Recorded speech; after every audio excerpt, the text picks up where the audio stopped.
नमस्कार, आप देख रहे हैं जनसेवक समाचार और मैं हूं पूजा। किसानों से हमेशा झूठ बोलने वाले लोग अपने राजनीतिक स्वार्थ की वजह से उन्हें भ्रमित करने में लगे हैं।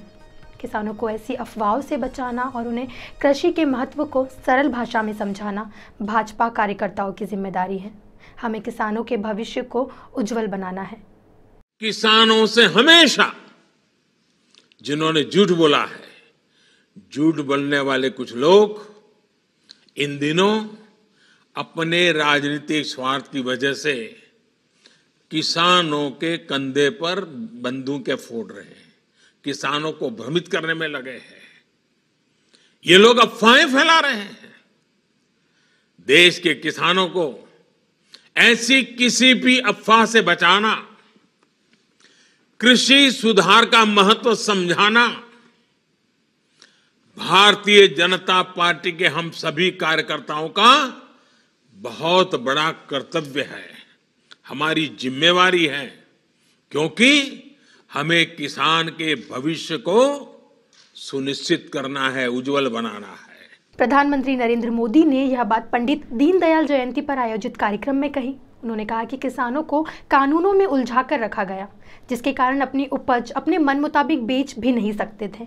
नतीजा यह हुआ कि उपज बढ़ने के बावजूद किसानों की आमदनी नहीं बढ़ी, लेकिन उन पर कर्ज जरूर बढ़ता गया। भाजपा के नेतृत्व में एनडीए सरकार ने निरंतर इस स्थिति को बदलने का काम किया है। किसानों को ऐसे कानूनों में उलझा कर रखा गया जिसके कारण वो अपनी ही उपज को अपने मन मुताबिक बेच भी नहीं सकता था। नतीजा ये हुआ कि उपज बढ़ने के बावजूद, उपज बढ़ाने के बावजूद किसानों की आमदनी उतनी नहीं बढ़ी। हां, उन पर दिनों दिन कर्ज बढ़ता गया, कर्ज जरूर बढ़ गया।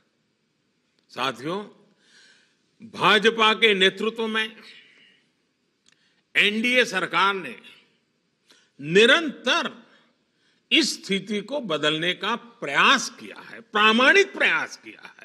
प्रधानमंत्री ने कहा कि भाजपा सरकार ने SC/ST आरक्षण को 10 साल के लिए बढ़ा दिया है। वहीं सामान्य वर्ग के गरीबों को 10% आरक्षण का लाभ दिया जा चुका है।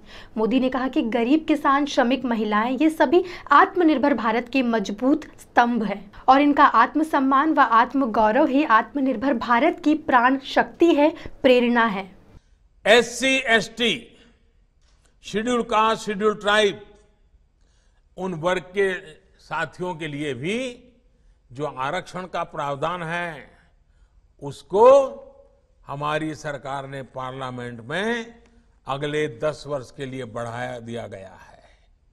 इतना ही नहीं, सामान्य वर्ग के गरीबों को भी आगे बढ़ने के लिए, उचित अवसर देने के लिए पहली बार 10% का आरक्षण दिया गया है।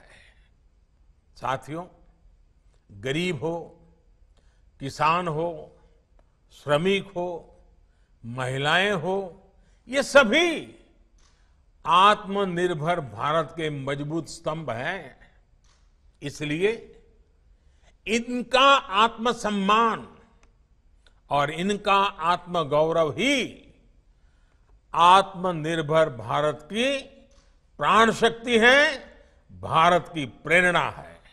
प्रधानमंत्री ने कहा कि 21वीं सदी के भारत को विश्व पटल पर नई ऊंचाई देने के लिए 130 करोड़ से अधिक भारतीयों के जीवन को बेहतर बनाने के लिए आज जो कुछ भी हो रहा है, उसमें पंडित दीनदयाल जी जैसे महान व्यक्तियों का बहुत बड़ा आशीर्वाद है।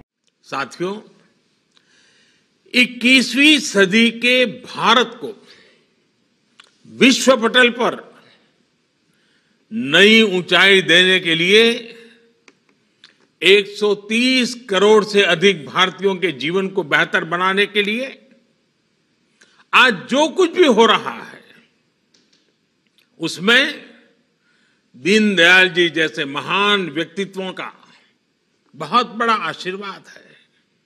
प्रधानमंत्री के इस कार्यक्रम में भाजपा अध्यक्ष जेपी नड्डा और गृह मंत्री राजनाथ सिंह सहित कई मंत्रियों और नेताओं ने हिस्सा लिया। प्रधानमंत्री नरेंद्र मोदी ने भाजपा कार्यकर्ताओं से अपेक्षा की है कि वे पंडित दीनदयाल के आदर्शों को आम जन तक पहुंचाएं। इस बुलेटिन में फिलहाल इतना ही। देश और दुनिया की खबरें जानने के लिए देखते रहिए जनसेवक समाचार। धन्यवाद।